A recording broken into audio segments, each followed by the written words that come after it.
এই দেখো বন্ধুরা, কি সুন্দর একটা তুলসী গাছ হয়েছে, দেখছো কি সুন্দর হয়েছে, পুয়ের চারাও বেরিয়ে গেছে। আর এই ধূত্র ফুলের গাছগুলো জানি না কোথার থেকে হয়। এই ধূত্র ফুলের গাছগুলো আপন ইচ্ছায় হয়, আপন ইচ্ছায় আবার মরে যায়, আবার হয়।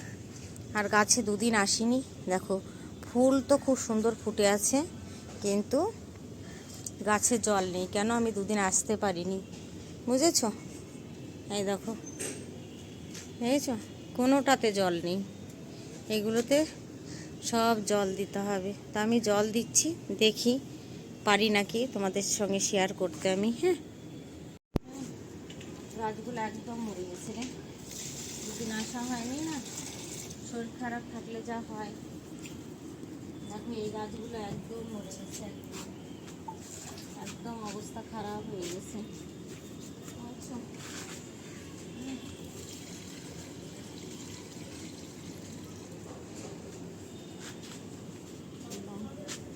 দুদিন আসতে পারিনি, এত শরীর খারাপ থাকলে কি আর ওঠা যায় বন্ধুরা? হ্যাঁ, আর তোমার দাদা ভাইয়ের কাল ছুটি আছে, দেখি কিছু গাছ উঠিয়ে ফেলতে হবে, কিছু গাছ আবার লাগাতে হবে।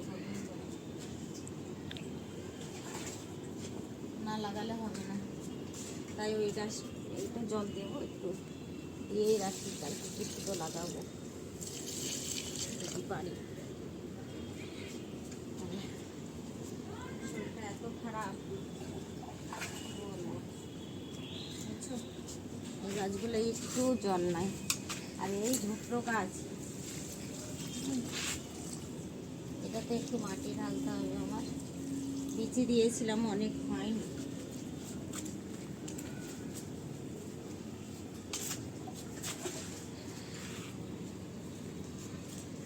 এগুলো একটু দিয়ে নিই। কত বেগুনের চারা বেরিয়েছে এখানে, প্রচুর চারা বেরিয়েছে বেগুনের।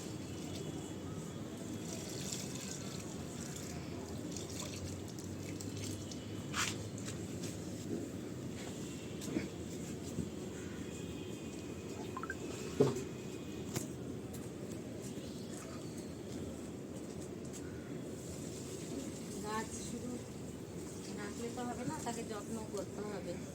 কিন্তু আমার শরীর খারাপে আমি আসতেই পারি না, উঠতেই পারছি না। জল তো দিয়ে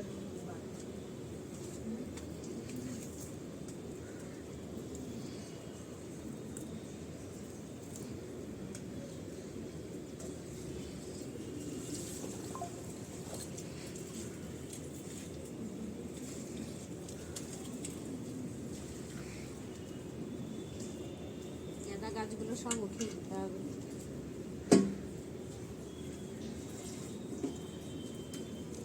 সব উঠাতে হবে।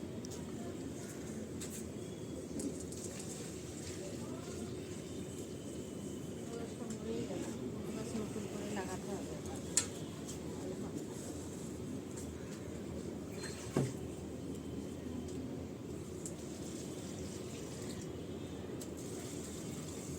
গাছগুলো এখানে হয়েছে কি একদম জলের অভাবে কি হয়ে গেছে, জল নাই।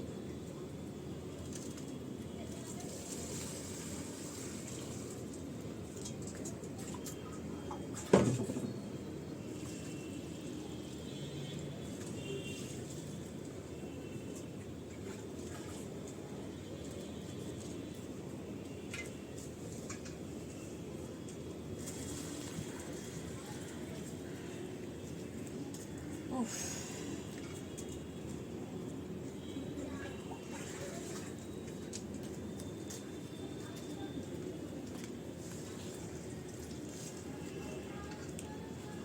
বাদ বাকিগুলো এই যে বন্ধুরা, আমি ঝাড়ু না মারলে তো কেউ মারবে না, তাই একটু ঝাড়ু দিয়ে পারি না, কী করবো? একটা ডিসলাই হলে একটু আগুন ধরে দিতাম, এগুলো ডিসলাই আনতে ভুলে গেছি। এভাবে এই পাশে এই ছাদ থেকে নোংরাগুলো থাকে, কী করবো? নতুন নতুন বাচ্চারা সব চিপস বাগানা খাবে, আর এই যে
এদিকে ঝাড়ু মেরে কোনো লাভ আছে? দেখো, মানে আমি একদিকে ঝাড়ু মারবো আর একদিকে নোংরা, তারপরে এদিকে ঝড় তুফান একটু হয়েছে, ব্যাস আবার নোংরা হয়ে গেছে। এইগুলো